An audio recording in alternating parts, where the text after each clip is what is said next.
Quran. Menurut akalmu Quran itu benar nggak? Kok tahu benar? Mari langsung kita ngaji. Tapi sebelumnya kita bersyukur kepada Allah yang telah memberikan hidayah kepada kita sehingga kita beriman kepadanya, sehingga kita dijamin masuk surga. Tapi nggak ada jaminan nggak ke neraka dulu. Waktu itu Allah memberikan karunia lagi kepada kita berupa inayah. Inayah itu pertolongan. Kalau hidayah itu petunjuk. Ditunjuki oleh Allah masuk Islam. Selamat kamu. Ya, artinya pasti ke surga. Tapi Islam itu harus menjalankan ini. Kok kamu nggak jalanin? Karena apa? Karena tidak mampu. Sebab akalmu lemah. Dibantu oleh Allah dengan inayah, pertolongan Allah. Di bulan Ramadan enaknya tidur kelaparan, bikin acara, ya, bersedekah kepada anak yatim. Tuh, padahal bisa aja ngabuburit. Panitia bisa bikin acara sendiri. Panitia bikin acara seperti ini. Terus sholat tarawih berjamaah. Ya, itu inayah dari Allah. Pakai kerudung, pakai jilbab, itu inayah, pertolongan dari Allah. Belajar ngaji, belajar baca Quran. Selangkah lagi jadi orang takwa. Orang takwa nggak mampir dulu di neraka, langsung ke surga. Walaupun dia di Islam. Nah ini karena inayah Allah. Untuk itu kita bersyukur ada acara seperti ini. Mudah-mudahan membawa barokah. Selamat dan salam semoga dilimpahkan keharibahan di dunia kita. Nabiullah Muhammad sallallahu alaihi wasallam, para keluarganya, para sahabatnya, para tabiin, para tabiut tabiin, dan kita umatnya yang setia menjalankan syariatnya. Yang saya hormati Bapak Yunus apa Bapak Yusuf ya? Bapak Yunus Anis dari manajemen Aisan Nasmoko Industri. Orangnya gemuk seperti aku. Dia pernah menggemariku dan menyanyikan lagu. Ada kamu belum lahir, kamu belum dibikin, ibumu juga belum gede. Aku sudah seperti orang gila, gitu, kayak monyet. Tapi kaya, orang artis tuh kaya raya, meskipun kelakuannya maksiat kepada Allah. Belum sana, belum sini, ya, ikutan akademi itu, akademi ini. Padahal mestinya ngaji, ini akademi, mestinya terawih, akademi. Bego. Pantes ketika saya kaya raya, tidak pernah bahagia, nggak bisa pergi haji, uang begitu banyak. Begitu saya udah miskin sekarang, miskin, berhutang, malah pergi haji. Sekarang orang rebutan, minta dibimbing umroh. Malah ada yang minta jadi wakil gubernur Jawa Barat. Enggak, ngapain? Dosa aja. Apalagi dia diminta jadi wakil bupati, wakil gubernur aja gue nggak mau. Nah, itu saya bersyukur kepada Allah, ya, menjadi mubalik yang tadinya rocker setan, sekarang mantan setan. Pak Yunus mantan penggemar setan. Ya, saya hormati Bapak Agus Indiarto dari perwakilan Serikat Pekerja, ini SPSI ya, Agus itu apa singkatan ya?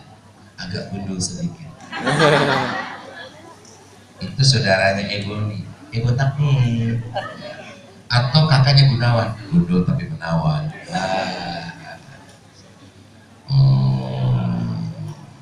Bapak Tono Budi Hartono dari perwakilan DKM Nurul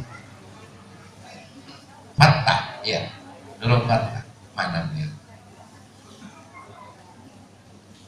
Mana? Oh, di belakang.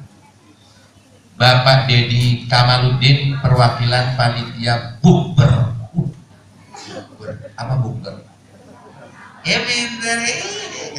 Kirain mau buka berlian.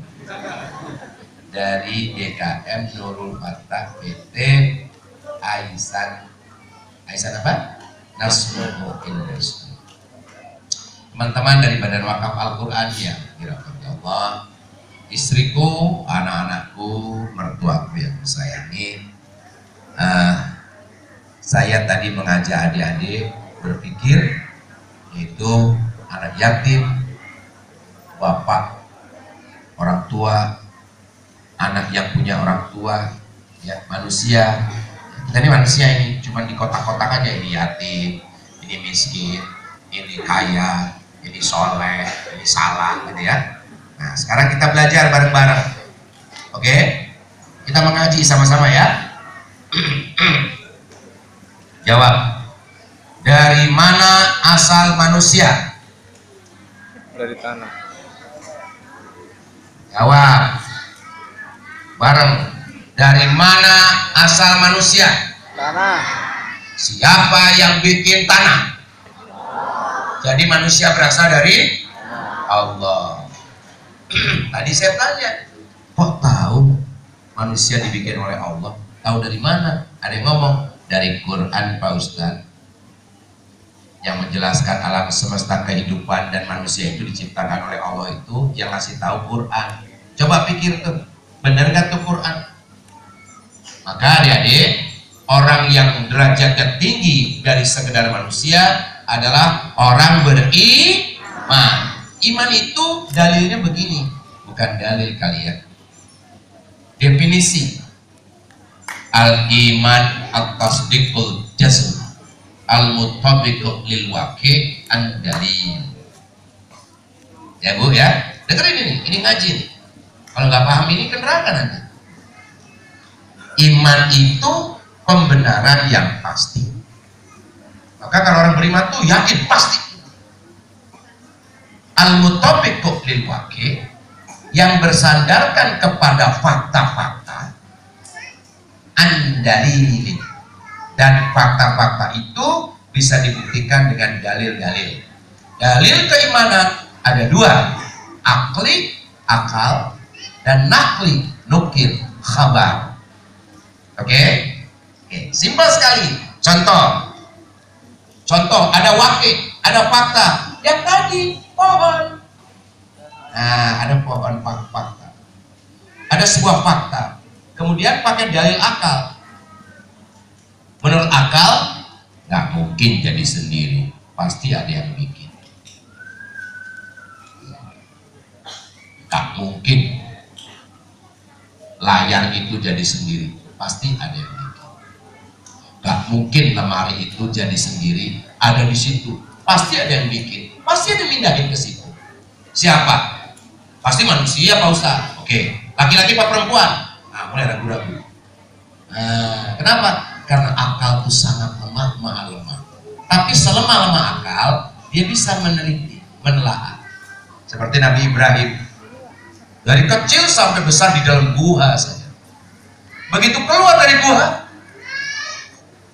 ada matahari. Takjub dia. Wah, ada sesuatu yang besar. Apakah ini Tuhan itu? Gitu. Berpikir. Aku suka ini.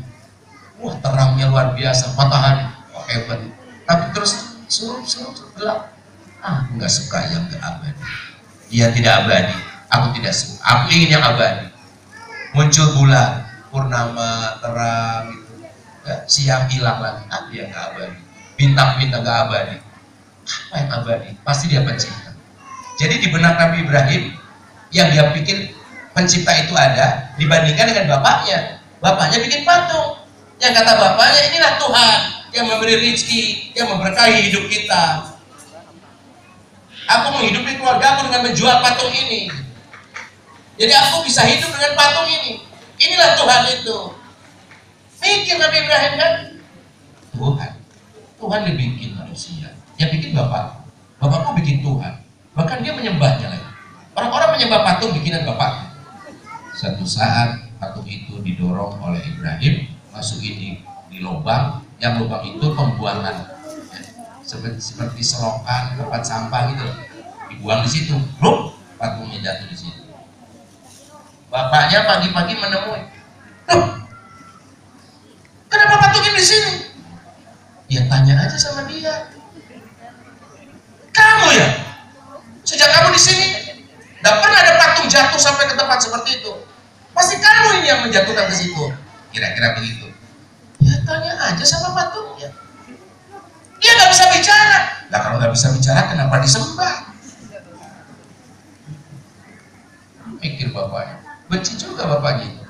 Kamu. Nah ini kisah saja.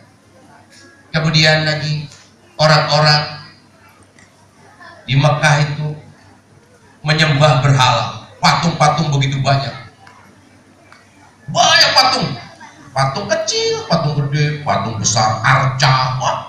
Ya. Kalau sekarang arca, patung-patung disembah. Nabi Ibrahim ya mengambil kampak untuk menghancurkan patung-patung. Karena Nabi Ibrahim menasihati mereka, gak percaya ini Tuhan ini yang memberi kita makan, yang memberi kita selamat. Di kampak tuh patung-patung, jerok, patah gak? Jreng, belah enggak? Kucok, hancur enggak? Hancur.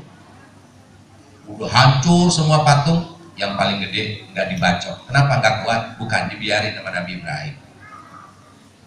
Kampaknya dikasih tali, kemudian diikatkan di leher patung tadi.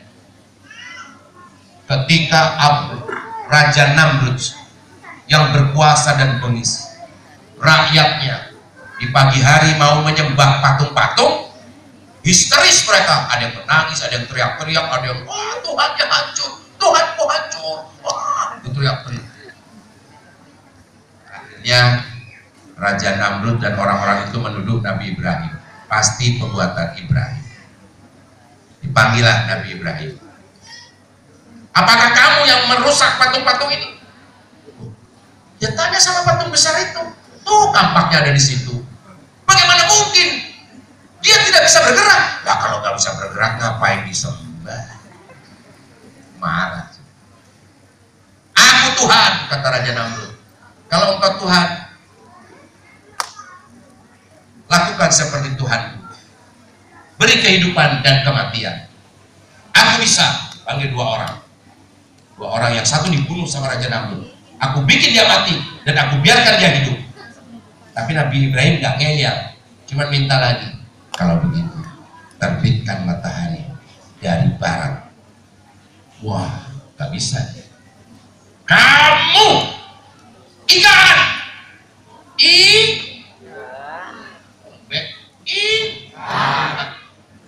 ikat. 1, 2, 3. Ikat, nanti tumpah. Nanti tupperware-nya tumpah. Diikat. Ya Nabi Ibrahim biasa aja, yakin ada Allah, pertolongan dari Allah.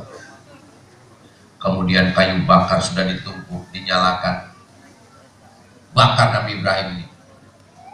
Nabi Ibrahim dibawa ke situ, dilemparkan ke api, apinya membakar tapi nggak panas. Apinya melambai-lambai gitu, tapi nggak panas. Kenapa? Menyalahi aturan dia.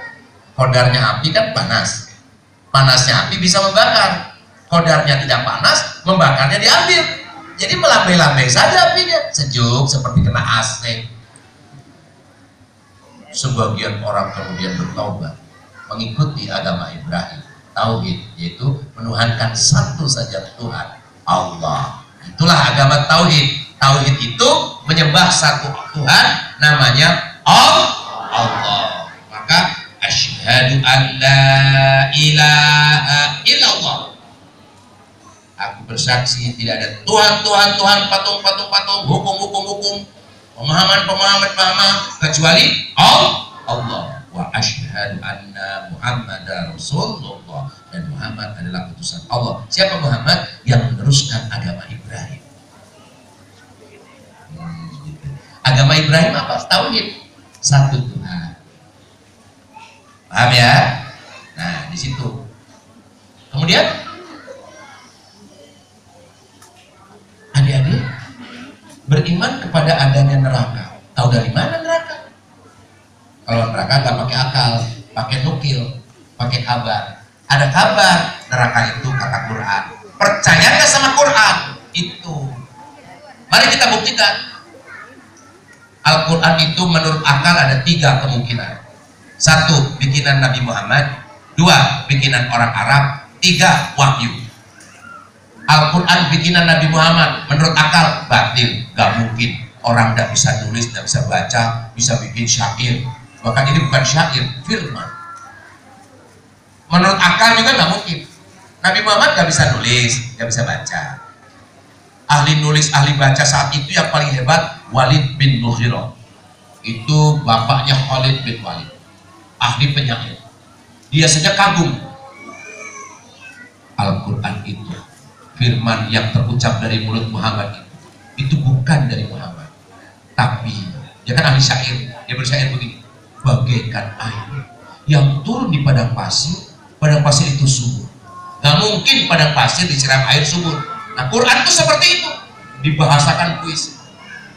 Al-Quran, firman Tuhannya Muhammad itu, Tuhan alam semesta ini, diibaratkan dari bawah tanah muncul menyuburkan tanah di atas. Gak mungkin subur dari bawah padang pasir, gak mungkin. Air Zam-Zam sampai sekarang kan tidak menyuburkan tuh, muncul saja dari bawah. Jadi begitu pandangan para penyair dan ahli syair mengatakan begitu. Jelas dia mengatakan ini bukan dari Muhammad, dari Tuhannya Muhammad. Cuman Walid bin Mughirah belum beriman saat itu, belum mati.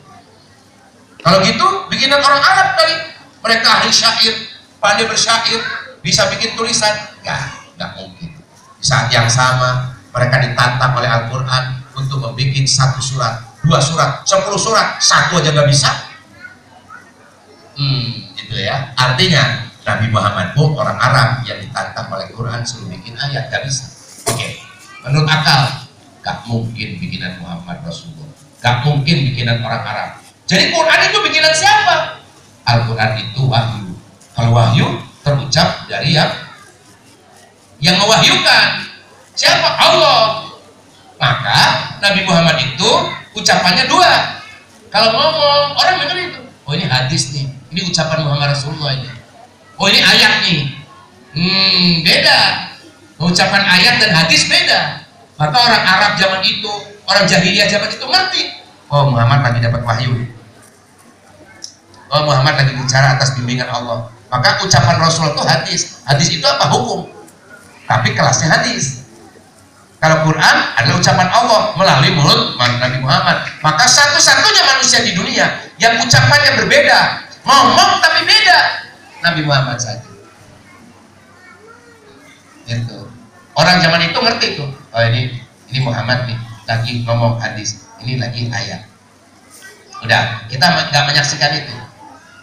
Tapi yang terucap Nabi Muhammad itu tertulis di daun lontar, tertulis di batu, di kertas dan sebagainya, disatukan oleh Abu Bakar Siddiq menjadi Al-Quran yang sekarang kita lihat. Dan sampai sekarang Al-Quran itu tidak bisa berubah walaupun 1 titik. Dan ada yang mampu merubahnya walaupun 1 titik. Dan orang akan sulit merubah Quran. Contoh, laqad kana lakum fi rasulillahi uswatun hasanah, atau bismillah ya, bismillah di depannya kata ba itu titik, ada titiknya di mana? Bawah, pindahin ke atas ya, baca, pasti kamu bacanya Bismillahirrahmanirrahim. Ini salah titik nih, nggak mungkin kamu akan baca Bismillahirrahmanirrahim, nggak mungkin. Kasih titik di bawah 2, nggak mungkin akan baca Bismillah. Nggak ada titiknya pun kamu pasti baca Bismillahirrahmanirrahim. Laqad kana lakum, qafnya diganti titiknya 1, nggak mungkin kamu baca laqad kana lakum. Pasti kamu baca laqad, ini kurang titik. Titik tidak bisa mempengaruhi ayat, karena ayat adalah ruh, titik adalah benda.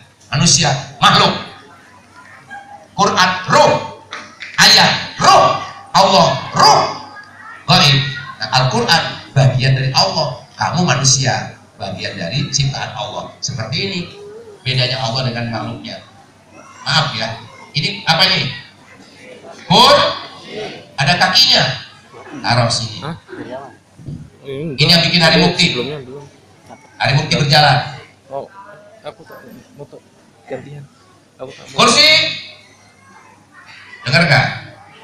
Dia nggak punya kuping. Sini, jalan nggak? Padahal dia punya kaki. Mana yang hebat? Hari Mukti atau kursi bikinan Hari Mukti? Hari Mukti dong. Yang bikin dia. Apalagi yang bikin Hari Mukti, yang bikin alam semesta. Wah, luar biasa hebat. Siapa dia? Allah Subhanahu wa Ta'ala. Nah, beriman kepada Allah itu akliyah. Cukup dengan akal saja. Allah ada, yakin aku. Menurut akalku, nggak mungkin angin ini ada. Buktinya apa? Aku bernafas. Ada dia angin. Nggak kelihatan sih. Tapi ada dia. Buktinya aku bernafas. Nah, dengan melihat ciptaan alam semesta dan sebagainya, yakin Al-Quran mengatakan bahwa pencipta alam adalah Allah Subhanahu wa Ta'ala. Itulah pertanyaan kita manusia yang disebut dalam ilmu agama Uhdatul Kubro. Apa? Anak-anak nggak ngerti, dengerin aja. Uhdatul Kubro itu begini. Min aina jitna. Dari mana asal kita?